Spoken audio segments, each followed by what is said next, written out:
In this video, we'll learn how to create a bootable macOS installer drive. So without further ado, let's get started.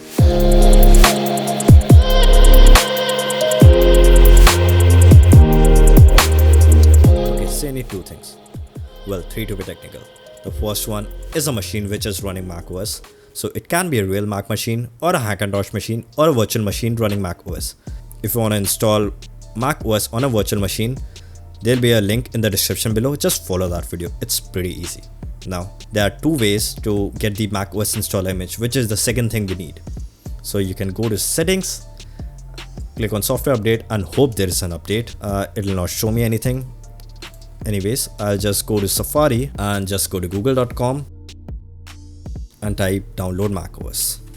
So macOS Catalina, because I am downloading Catalina, so that's why. Just click on the first link, click on upgrade now.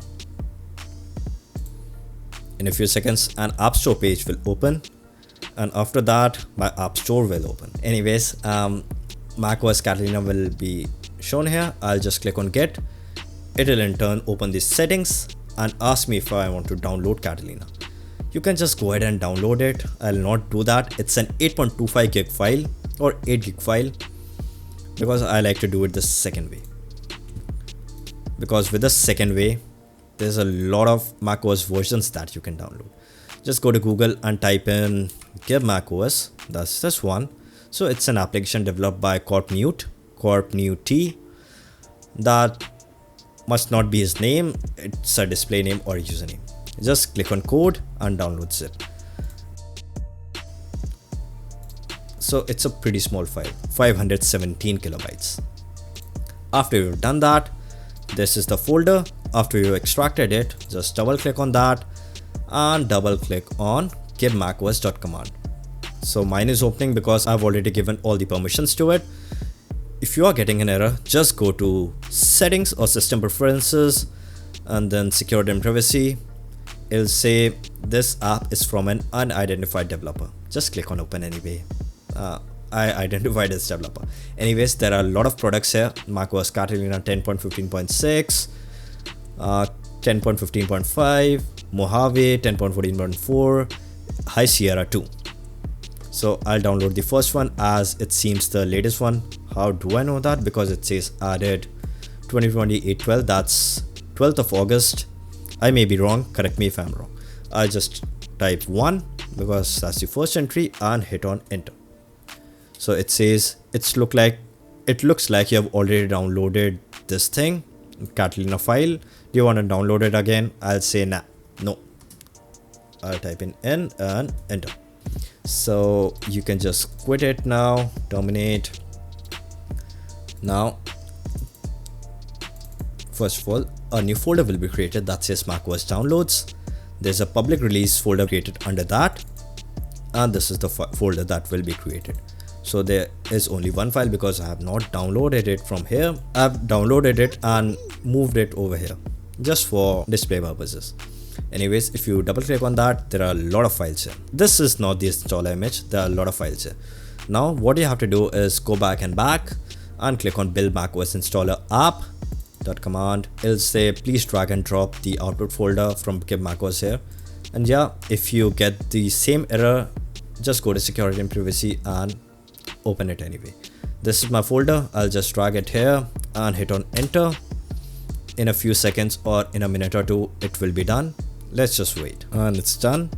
Let's click on enter. That means return. Let's just click type in Q and exit it and just done. Now under the same folder, you'll get this install macOS Catalina.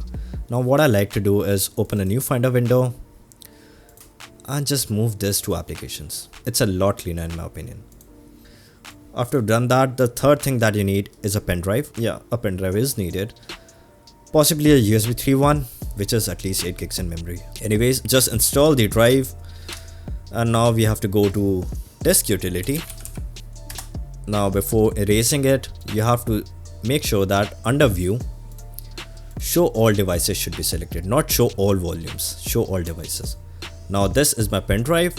I'll just click on erase and type in a simple name because one command is needed and I like to write a simple name. C is a lot easier to write than Catalina, in my opinion. The format should be the default one, that's macOS extended journal, and the scheme should be GUID partition map, which is the default one. Let's click on erase. In a few seconds the operation will be done, and it's done. Just right click on this install macOS Catalina. I have Big Sur too, but the process is same for both.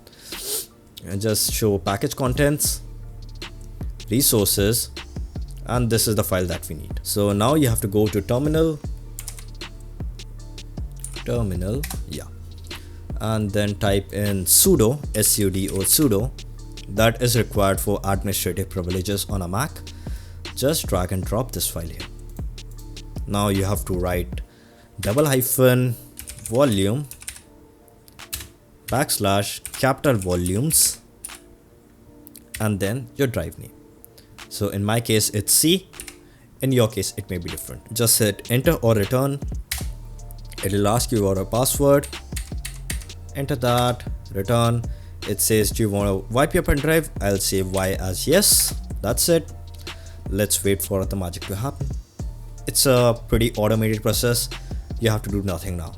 In a few seconds or minutes it will be done. Now it says making this bootable, copying boot files, and in a few seconds it will be done. As you can see, it is done. Now just close this up, don't need it, everything is done. Pretty easy, right? So this is how you do it, how you make a bootable Mac OS install drive. Now if you like this video and found it helpful, do hit the like button. If you didn't like this video, you can hit the other button, it works as well. Comment for any queries, and since you're commenting, share this video with your friends so that they also know how to create a bootable Mac OS install drive, and subscribe to my channel.